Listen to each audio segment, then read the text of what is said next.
sheriff of Lincoln County named Stamey sold the slaves at public auction. And so there was a William Mitchell who was contracted to marry Mary Bird Revel, and they signed all her property over to Hiram to protect her property, because in those days the property became the property of the husband if the woman got married. So in 1845, Hiram went to Baltimore and got ordained into the African Methodist Episcopal Church. And then he came back to Lincolnton and sold his business and sold out all his businesses and that his brother had left him. And then he moved to Indiana with William Mitchell and his sister-in-law. And he went out there and he went to school in Gales College in Illinois. And then later on, he went to Mississippi, and he was eventually elected senator from Mississippi by the state legislature. And he served in Congress as senator from 1870 to 1871. He came back to Mississippi, and he was appointed president of Alcorn A&M University, and he died in Holly Springs, Mississippi, at a meeting of the African Methodist Episcopal Church in 1905. Thank you. No, too late. Now, I said that about 1827 and 1822. When rebels went to Baltimore, the African Methodist Episcopal Church had a prohibition against those who had owned slaves or owned slaves. He had lived in the household with his brother, and they had 2 slaves. So therefore, they disqualified him for being a member or being a minister in the AME Church. So he said that he was born in 1827 instead of 1822 to hide those exact years that he was in Lincolnton.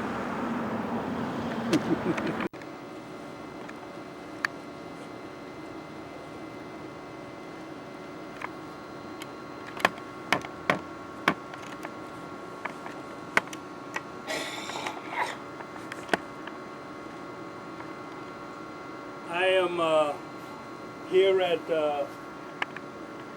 Temple, Holiness Church of Christ. I am told is the name of the church. What name of the church is that? Temple Holiness Church of Christ. Temple Holiness Church of Christ. And prepare to be here for a while, because it's a long story. It's a very long story. And to get to this church,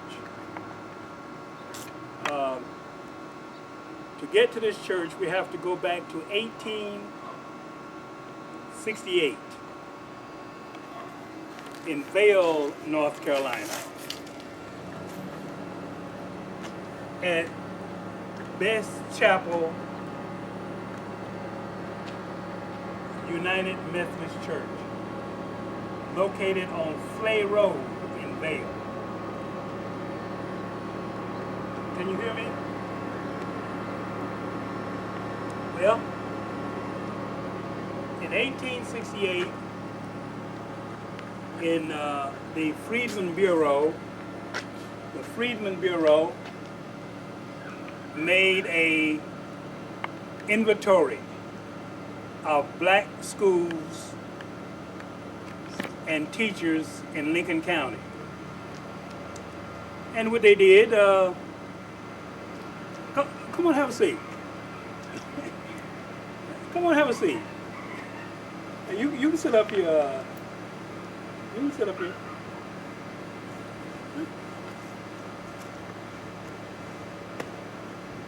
First of all, I want you to meet Loretta Davis. she is visiting this country from Jamaica. And she has been a big help to me, explaining to me how African villages and how West Indian towns operate, and the history of Jamaica. And I want you, the history of Jamaica is the same as the history here in Lincoln County. She explained to me about Cujo and Nanny and all these people, and Tacky that was in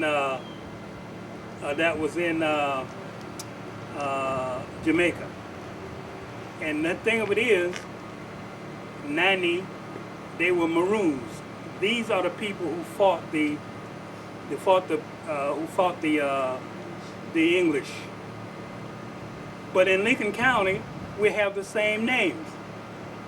We have a person down in Iron Station who used to be called Tack Johnson. Tack, that was a Tacky a Maroon who fought the English.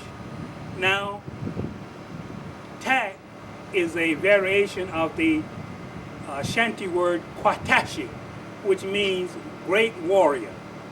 Of course, Tack Johnson didn't fight the British, but then there was another African that was brought here from the Gold Coast. He was in the army of King Osequime, and he was captured by the enemies of the king, and he ended up a slave in Lincoln County, and he's slave of a man called Jacob Forney. Now, Tacky called Ned, tried to tried to kill Cornwallis when he was coming through, and Jacob Forney stopped him. Cornwallis occupied Jacob Forney's plantation, and then made he and his wife live upstairs while they killed all his stock, ate up all his animals and everything. And then Jacob Forney wanted to come down and kill Cornwallis, and his wife stopped him killing Cornwallis. If he would allow Tackett to kill him in the first place, the war in the South during the American Revolution would have been over. But let's get back to this church and how he got there. Like I said, in 1868 they did this inventory, and this is what it says. It says the school at Best Chapel has two teachers, Lucy Craft and Nathan Best. Now keep that in mind. Lucy Craft. That name does not mean anything to you now, but we'll get to it. And he went on to say they do not have school there in wintertime because it's no more than a stand in the woods. In other words, an outdoor school. And now this Lucy Craft was 13 years old or 14, and after that school term, she went to Atlanta University and graduated from Atlanta University. She was she became the famous Lucy Craft Laney, or Lucy C. Laney, in Georgia, a great Georgia educator. Do you have pull up on your name on there? Lucy C. Laney, Lucy Craft Laney. And I say that because I want to let you know that I'm not making up the story. How did she get up here from Georgia, up here at Best Chapel? Well, she got here because the American Missionary Association sent her up here to Vail. Thank you. What does it say? Lucy Craft Laney was an early African-American educator who in 1883 founded the first school for black children in Augusta, Georgia. She also found the first school for, one of the first schools for blacks in Lincoln County. Now, what about this other guy? Well, his name was Nathan Best. Now, Nathan Best, there is a Nathan Best in Lincoln County, but then there was this Nathan Best who was not related to these other Besses in Lincoln County because he came from eastern North Carolina. He stopped through Lincolnton, Lincoln County, and got a job as a teacher. He had one arm, and he was illiterate. Now, how could he be listed as a teacher of this school that was in Vail? We find him again. He is in a Confederate home in Mississippi. In fact, the Confederate home was the plantation of Jeff Davison of the Confederacy. And in 1937, they did a interview with slaves, former slaves, in 1937, and he was interviewed, and he told about his life coming to North Carolina, came to Georgia. He worked in Georgia. Eventually, got to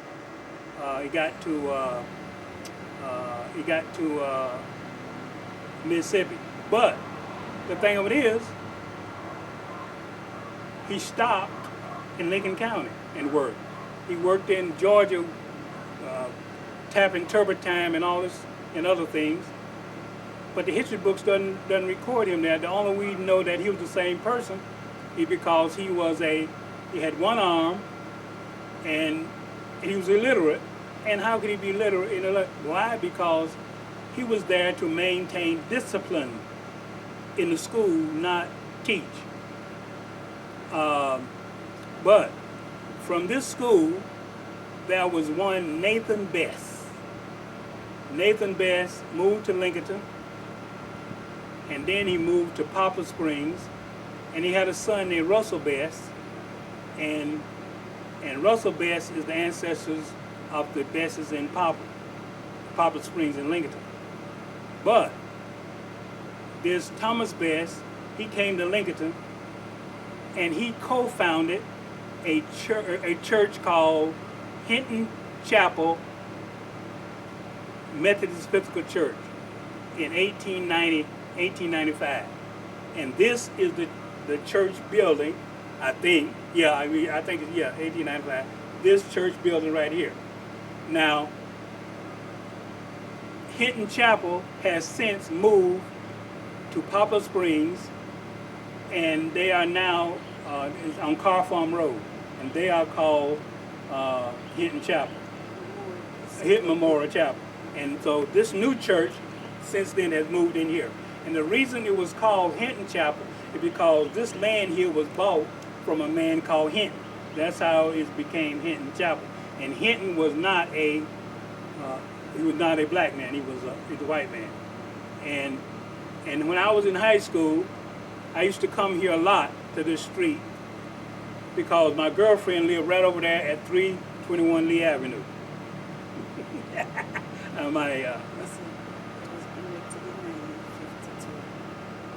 Oh yes, thank you. This was erected in 1952, but the original church was erected in 1895 on the same location. Thank you.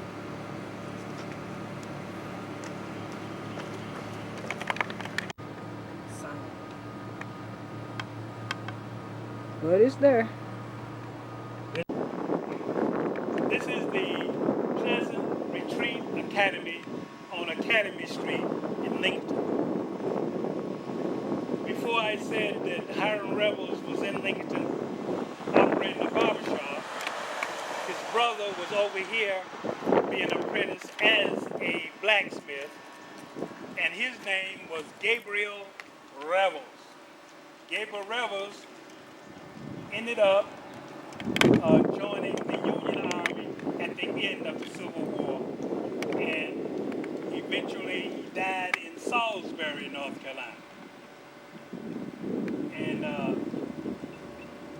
the rebels, all the rebels came east, or came west, and the reason is because most of them were free persons of color who were craftsmen who lived in the city. And in 1835, Fayetteville burned. In fact, they gutted the whole interior, and these businesses and it went down. So that the rebels, who were free people, didn't have no means of making a living. So they decided to come east. And the rebel brothers, in fact, that was 3 rebel brothers. They ended up in Lincoln County. Gabriel, Hiram, and Edmund. Edmund was a doctor and a preacher. He moved to Illinois too, and he raised 2 regiments of black troops, of which most of them got killed at the Battle of the Crater in Petersburg, Virginia. And of course, they had another one called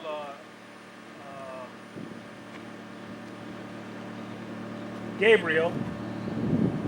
I'm sorry, the one who worked here was named Absalom. And Gabriel, he moved to Cleveland County, and then he moved back to, Gaston County, and he was a blacksmith.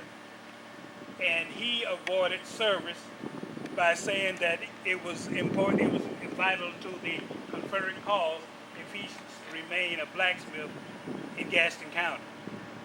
Of course, rebels, like I said, he moved to Baltimore and eventually moved to Mississippi, and we know the rest of that story. And there was another named Colon. He moved to Surrey County, and he was a hero in the Confederate Army.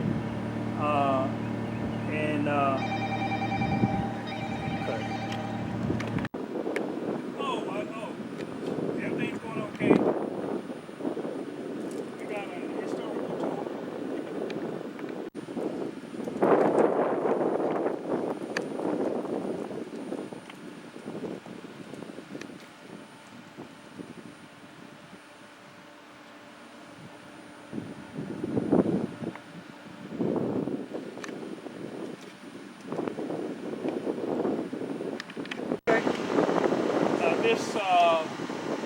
This building was turned over to the Daughters of the Confederacy and became the Confederate Memorial Hall. And it has served as a library before the public library at the new location was founded. And some of the greatest generals in the Confederate Army was educated here. They was educated here, and then they was educated at at Davidson College in Davidson. At that time, Davidson College was the town of Davidson. It was the same thing. And but anyway, this academy, this building here, has been, I don't think it had been in use in the last couple of years, unless the Daughters of the Confederacy have their meetings here.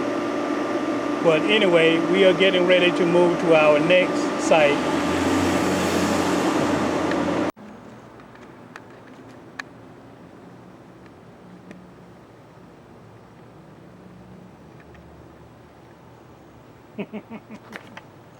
So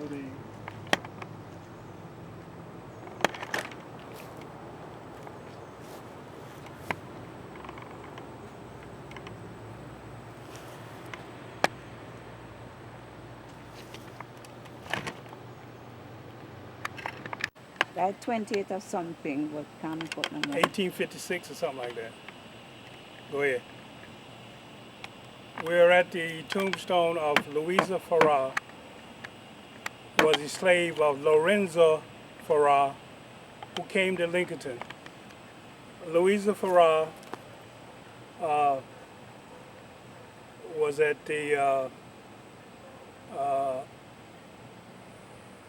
and when she died, Lorenzo Farrar erected this cemetery, this monument in her honor. Notice that this happened to be one of the largest, other than these crosses, in this cemetery. Lorenzo Farrar was reputed to be the pirate Jean Lafitte, who operated out of Port Royal in Jamaica. And supposedly, the governor of North Carolina gave him refuge, and he came to Lincolnton and changed his name to Lorenzo Farrar. And Lorenzo Farrar supposedly have been the marshal for Napoleon. And there is some credence to this because he met Stuart Ney here in Lincolnton, and they got into some argument, and Farrar called him a traitor. Lorenzo Farrar is also the father of one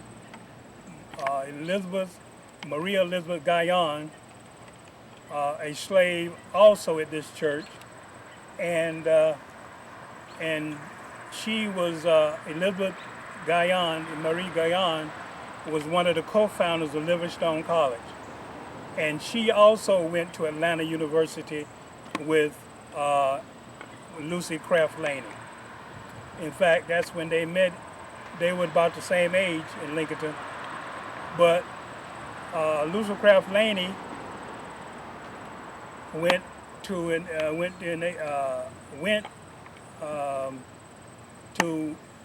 Atlanta University in '69, and the young lady graduated in '79. They're the same age. We don't know what happened to those missing years, and we probably never solved this mystery about Lorenzo Farrar and his mistress, Louisa Farrar. Thank you.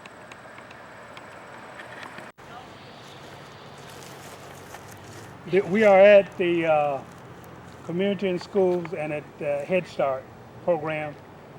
There are tenants in this building as the Coalition of Black Churches of Lincoln County. The Coalition of Black Churches in Lincoln County commissioned our documentary on the places of historical interest to black people in Lincoln County. And we hope that sometime you will be able to view this video in our offices in here. We intend to not have a museum, but have a history center inside this building. And our president of the Coalition of Churches is Dennis Poston, and our past president was Ola Mae Foster.